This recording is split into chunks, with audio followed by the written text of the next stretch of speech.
ஆண்டவரை இயேசு கிறிஸ்துவின் நாமத்தினாலே இந்த விடுதலை தேடி நிகழ்ச்சிக்கு உங்களை வரவேற்கிறேன்.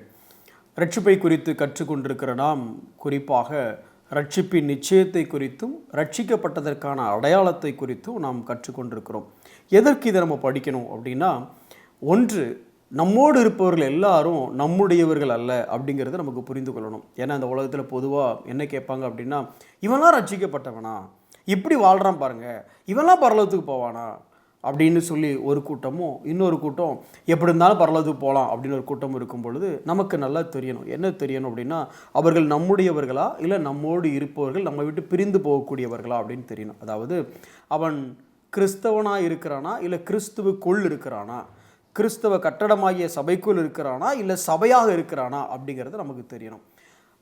மற்றவர்களை பற்றி தெரிய வேண்டிய அதே அளவுக்கு நம்மளை பற்றியும் நமக்கு தெரியணும். ஒருவேளை நாம் நினச்சிட்டு இருக்கலாம் நம்ம ரட்சிக்கப்பட்டு இருக்கோம் அப்படின்னு சொல்லி. மார்ட்டின் லாய்ட் ஜோன்ஸ் அப்படிங்கிற ஒரு தெய்வ மனிதர் ஒரு ரட்சிக்கப்பட்ட உடனே ஊழியத்தை தொடங்கினார். ஒரு குறிப்பிட்ட சபையில் போய் ஊழியத்தை ஆரம்பிக்கிறாரு. கிட்டத்தட்ட ஒரு 300 பேர் இருக்கிறாங்க அந்த சர்ச்சில். அந்த சர்ச்சில் போய் அவர் பிரசங்கம் பண்ண ஆரம்பிக்கிறாரு. அவர் பிரசங்கம் பண்ண ஆரம்பித்து ரட்சிக்கப்பட்ட முதல் ஆத்மா யாருன்னா ஒரு மனைவி.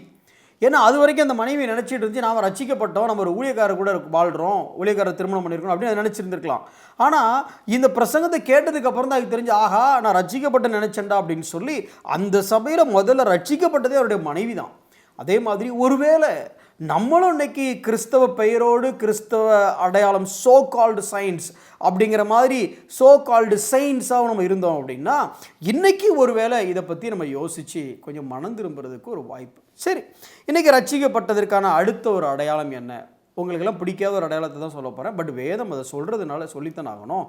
வசனத்தை வாசிக்கிறேன் பாருங்களேன். அதே இது 1 யோவானில் இருந்தால் படிக்க போகிறோம். நம்ம படிச்சுட்டு இருக்கிறது எல்லாமே 1 யோவானில் தான் படிக்கிறோம். 1 யோவான் 2வது அதிகாரம் 15வது வசனம். உலகத்திலும் உலகத்தில் உள்ளவைகளிலும் அன்பு கூறாதிருங்கள். ஒருவன் உலகத்தில் அன்பு கூர்ந்தால் அவனிடத்தில் பிதாவின் அன்பில்லை. இதை ஃபர்ஸ்ட் ஆஃப் மட்டும் இருந்தால் ஓகேவாக இருந்திருக்கும். அதாவது ஓகே அன்பு கூறக்கூடாது அப்படின்னு. ஆனால் செகண்ட் ஆஃப் தான் அங்கே பிரச்சனை. என்ன அப்படின்னா, இது இருந்தால் இது இல்லை, இது இருந்தால் இது இல்லை அப்படின்னு சொல்லிட்டாரு.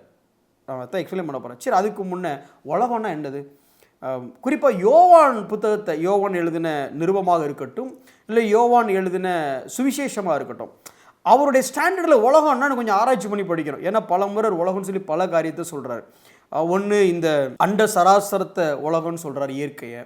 இன்னொரு பக்கம் பார்த்தோன்னா உலகத்தில் வாழக்கூடிய மனிதர்களையும் ஒரு உலகம்னு சொல்கிறாரு. இன்னும் கொஞ்சம் ஆராய்ச்சி பண்ணி பார்த்தோன்னா இந்த உலகத்தில் சிஸ்டம், அதாவது இந்த உலகத்தினுடைய கட்டமைப்பையும் ஒரு உலகம்னு சொல்கிறார். இந்த இடத்துல அவர் காஸ்மோஸ் அப்படிங்கிற வார்த்தை எதை குறிக்கிறது அப்படின்னா, இந்த உலகத்தினுடைய கட்டமைப்பு, அதாவது இந்த உலகத்துடைய பிஹேவியர், இந்த உலகத்துடைய நாகரிகம், இந்த உலகத்தினுடைய அரசாங்க கட்டமைப்பு, இன்னும் சொல்லப்போனால் பேசிக்காக வேர்ல்டு சிஸ்டம், இப்படி சொல்கிறேன் பாருங்களேன். ஒரு கிராமத்து மனிதனை கொண்டு போய் டக்குன்னு ஒரு இந்த சூதாட்டம் நடக்கக்கூடிய கேசினோ அப்படின்னு சொல்லுவாங்க, அங்கே கொண்டே விட்டு பார்த்தீங்க அப்படின்னா அவன் வாயை மூட மாட்டான். இப்படி ஒரு உலகம் இருக்காடா ஆன்னு பார்த்துட்டு இருப்பான். அப்படின்னா கோடிகள் புரளும், அங்கங்கே வெளிச்சம். ஒரு நிமிஷத்தில் ஒருத்தன் கோடீஸ்வரன் ஆவான், நிமிஷத்தில் ஒருத்தன் பிச்சைக்காரன் ஆவான், நிமிஷத்தில் ஒருத்தன் ஆகா இந்த வாழ்க்கை நம்மளுக்கு முடிஞ்சு போதுன்னு இருக்கும், இன்னொருத்தனுக்கு ஆகா அந்த உலகத்தில் பெரிய ஆள் ஆகிட்டா அடிமா. எல்லாமே ஒரு சில நிமிடங்கள் அங்கே நடக்கும். இந்த கிராமத்தானுக்கு ஒன்றுமே புரியாது, என்னடா இது? இது உலகத்தினுடைய ஒரு சிஸ்டம், உலகத்தினுடைய மகிமை. இதுக்கு பெஸ்ட் எக்ஸாம்பிள் பார்க்கணும் அப்படின்னா மத்தேயு 4வது அதிகாரத்தில் இந்த 8வது வசனம், டெம்ப்டேஷன் ஆஃப் ஜீசஸ் கிரைஸ்ட், அந்த பகுதியை பார்க்கும் பொழுது பிசாசு அவரை கூட்டிட்டு போய் எங்களுக்கு என்ன காமிச்சுனா அப்படின்னா, உலகத்தின் சகல ராஜ்யங்களையும் அவைகளின் மகிமையையும் அவருக்கு காண்பித்து. மகிமைன்னா எப்படி சொல்லலாம்?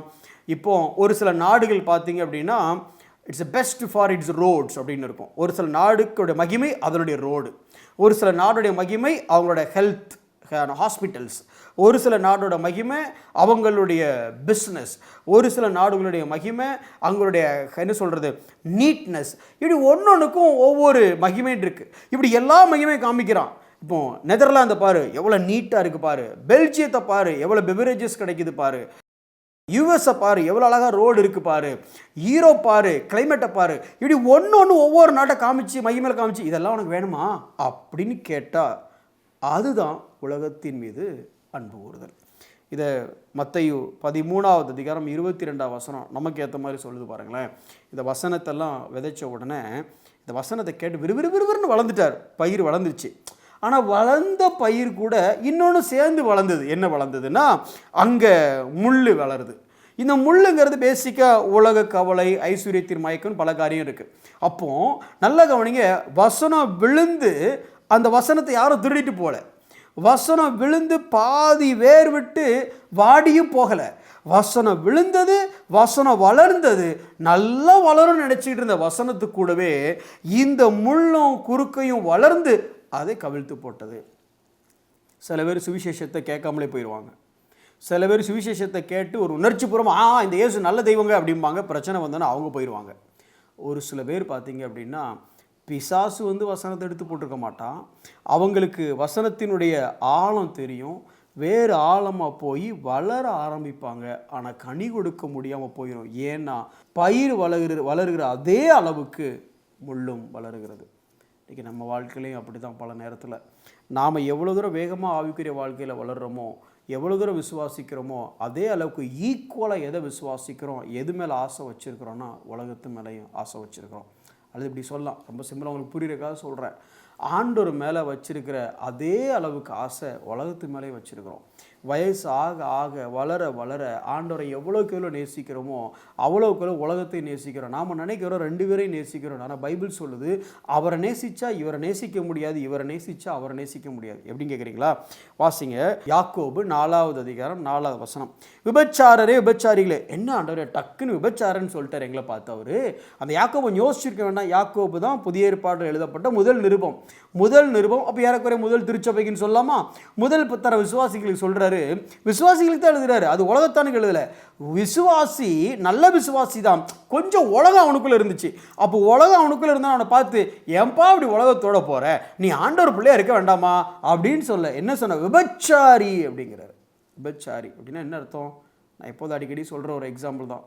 ஒரு பெண்ணை பார்த்து, ரொம்ப அழகான பெண்ணு, கலாச்சாரம், குடும்பம், அழகு, படிப்பு, தெய்வபக்தி, சும்மா எல்லா ஆக்டிவிட்டியும் போட்டுவிடுங்க, எல்லா வகையிலையும் சூப்பராக இருக்கிற ஒரு பொண்ணுகிட்ட போயிட்டு என்னை திருமணம் பண்ணிக்கிறியான்னு அந்த பொண்ணு சொல்லுது. ரொம்பலாம் கண்டிஷன் இல்லை சார், ஒரே ஒரு கண்டிஷன். என்ன கண்டிஷன்?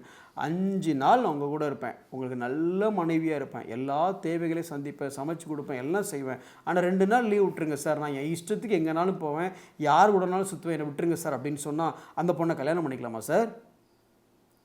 நாமளும் அப்படித்தானே. நாம் 2:5 வேர்சஸ் மாறிடுச்சு. அப்படின்னா நாம் சனிக்கிழமை சாயந்தரம் காத்திருப்பு ஜபத்தில் ஃபுல்லாக ஆண்டவரே உம்முடைய பிள்ளையாக இருப்பேன், அன்றைக்கி சரி பண்ணிவிட்டு ஞாயிற்றுக்கிழமை முழுக்க உமக்கு ஆண்டவரே, முழுக்க உம்முடைய பிள்ளையாக இருப்பேன். காலையிலேருந்து சாயந்தரம் வரைக்கும். காலையில் church service, choir practice, church service முடிஞ்ச உடனே யூத் மீட், சாயந்தரம் ஹவுஸ் விசிட் எல்லாம் பண்ணுவேன் சார். அப்புறம் திங்கக்கிழமை அது பழையபடி போயிடுவேன், திருப்பி சனிக்கிழமை சுத்திகரிப்பு ஜபத்துக்கு வந்துடுவேன். அப்படின்னா உங்களை பார்த்து வேதம் சொல்லுகிற ஒரு பேர் என்னென்னா விபச்சாரி அப்படின்னு சொல்கிறார்.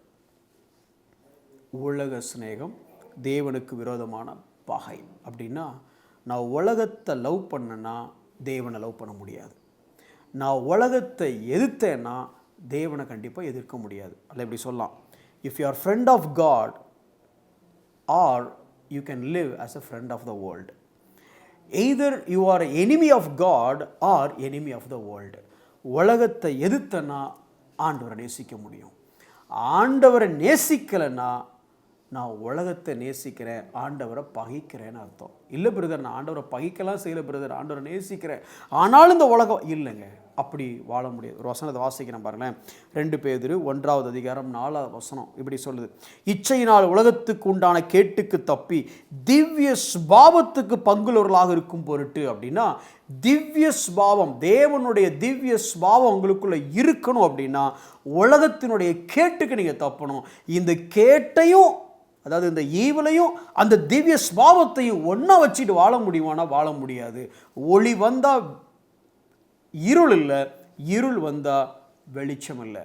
அதே மாதிரி தான் கேட்டின் ஸ்பாவத்தையும், கேட்டின் மகன்னா யாருன்னு உங்களுக்கு தெரியும், கேட்டின் ஸ்பாவத்தையும் திவ்ய ஸ்பாவத்தையும் ஒன்றா வச்சிருக்க முடியுமா? ஒன்றா வச்சிருக்க முடியாது. ஒருவேளை நீங்கள் ரட்சிக்கப்பட்டீங்களா, there is no middle ground, ரெண்டுக்கு இடைப்பட்ட வாழ்க்கையே இல்லைங்க. நீங்கள் யோசிச்சு பாருங்கள், நான் எந்த அளவுக்கு தேவனை நேசிக்கிறேன் அப்படின்னு யோசிக்கிறத விட இன்னொரு பக்கம், எந்த அளவுக்கு உலகத்தை நேசிக்கிறேன். உலகத்தை வெறுக்க வெறுக்க தேவ சிநேகம் எனக்குள்ள அதிகமாயிட்டே போகுது. ஒரு ட்ரூ கிறிஸ்டியன் அவன் எப்படி வாழ்கிறான் அப்படின்னா, இந்த உலகத்தில் வாழக்கூடிய ஒரு ட்ரூ கிறிஸ்டியன் யார் அப்படின்னா, கடலில் போயிட்டுருக்கிற ஒரு கப்பல் மாதிரி, கடல் மேலே போயிட்டுருக்கிற ஒரு கப்பல் மாதிரி. ஆமாம், தண்ணியில் தான் அந்த கப்பல் பயணிக்குது. இந்த தண்ணிக்கு மேலே தான் கப்பல் இருக்கணுமே தவிர, இந்த கப்பலுக்கு உள்ள தண்ணி வந்துச்சுன்னு வச்சுடுங்களேன், அந்த கப்பல் அது மேலே பயணிக்கவே முடியாது. அவ்வளோ பெரிய கடலையும் தாண்டக்கூடிய அந்த கப்பல் தான், அவ்வளோ பெரிய நீர்நிலையும் தாண்டி போகக்கூடிய கப்பல் தான். முழுக்க முழுக்க அந்த கப்பலோட ஜேர்னி, கப்பல் ஆரம்பத்தில் தண்ணியில் தான் வேலையை ஆரம்பிக்குது, முடிக்கும் போது தண்ணியில் தான் வேலையை முடிக்குது. அப்போ முழுக்க முழுக்க தண்ணியிலேயே பயணிக்கிற இந்த கப்பலுக்கு உள்ள தண்ணி வந்துடுச்சுன்னா அந்த கப்பல் வீணாக போயிடும். நம்ம உலகத்தில் தான் பிறக்கிறோம், இந்த உலகத்தில் தான் மரிக்கிறோம். நம்ம முழுக்க முழுக்க நம்ம ஜேர்னி இந்த உலகத்துக்குள்ளே தான் இருக்குது. ஆனால் இந்த உலகத்தின் மேலே இருக்கிற நம்ம ஜேர்னிக்கு உள்ள உலகம் வந்துடுச்சு அப்படின்னா வில் பிகம் ஃபெயிலியர். எனக்கு அருமையான சகோதரனே சகோதரியே, நீங்களும் நானும் கிறிஸ்தவர்களாக ரட்சிக்கப்பட்டவர்களாக இருந்தால் இந்த உலகத்தில் பயணிக்கிறவர்களாக இருப்போமே தவிர உலகத்தோடு பயணிக்கிறவர்களாக இருக்க மாட்டோம். என்னென்ன மாதிரி காரியம்? Physical pleasure. இது எப்படி பிரதர் கண்டுபிடிக்கிறது? ஐயா, என் சரீரம் ரொம்ப ஆசைப்படுதா? ஃபிசிக்கல் ப்ளஷர்னா என் சரீரத்துக்கு என்னெல்லாம் இன்பம் உண்டாக்குமோ அதை தேடியே நான் போகிறேன்னா, என் ஆத்மாவுக்கு என்ன நன்மை உண்டாக்குமோ அதை தேடி போகிறேன்னா? ரொம்ப சிம்பிள். சரீர நன்மைக்காகவே ஓடுறேன்னா, சரீர சுகத்துக்காகவே ஓடுறேன்னா, ஆத்மாவின் சுகத்துக்காக ஓடுறேன்னா? ஏன்னா பிரியமானவனே, உன் ஆத்மா வாழ்வது போல் எல்லாவற்றிலும் வாழ்ந்து சுகமாக இருக்கணும். அப்போ என் சரீர சுகத்துக்கு ஓடுறேன்னா, ஆத்ம சுகத்துக்கு ஓடுறேன்னா? ரெண்டாவது, craving for everything that we see.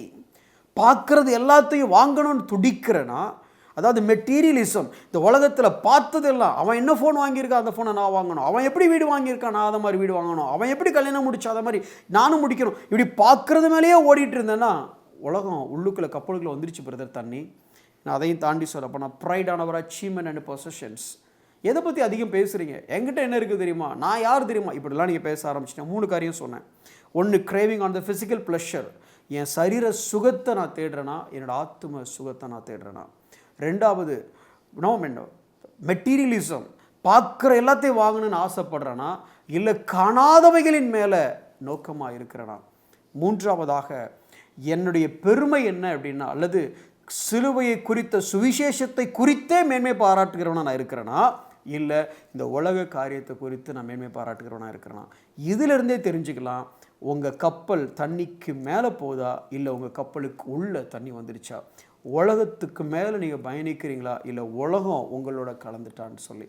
நீங்கள் ரட்சிக்கப்பட்டவர்களா, உலகத்து மேலே பயணிக்கிறவர்களாக இருப்பீங்க, உலகத்தோட கலவாதவர்களாக இருப்பீங்க. கண்களை மூடி நாம் ஜெபிப்போம். அன்புள்ள ஆண்டவரே, ஒருவன் உலகத்துக்கு சிநேகமாக இருந்தால் உமக்கு பகையாக இருக்கிறான், உமக்கு சிநேகமாக இருந்தால் அவன் உலகத்துக்கு பகையாக இருக்கிறான். இந்த ரெண்டுக்கும் நடுவில் ஒரு வாழ்க்கை இல்லை ஆண்டவரே. ஆனால் இன்றைக்கி இங்கே கிறிஸ்தவ உலகம் எங்களுக்கு பழகி போயிடுச்சு ஆண்டவரே. தேவனை பிரியப்படுத்துவதற்கு ஒரு நாள் என்றால் மீதி அனைத்து நாட்களும் உலகத்தை பிரியப்படுத்துவதற்கு என்று நாங்கள் உலகத்தை நோக்கி ஓடுறோம். எங்கள் கப்பல் முழுவதுமே தண்ணியில் இருக்க ஆண்டவரே. தண்ணிக்கு மேலே போக வேண்டிய எங்களுடைய ஷிப் இன்றைக்கி தண்ணியை சுமந்துக்கிட்டு போகிற ஷிப்பாக மாறிடுச்சு. நாங்கள் மூழ்கி போகாமல் இருக்கும்படி எங்களை மனம் திரும்பவும் மறுரூபப்படவும் உதவி செய்யும். இயேசுவின் நாமத்தில் ஜெபிக்கிறோம் எங்கள் நல்ல பிதாவே, ஆமென்.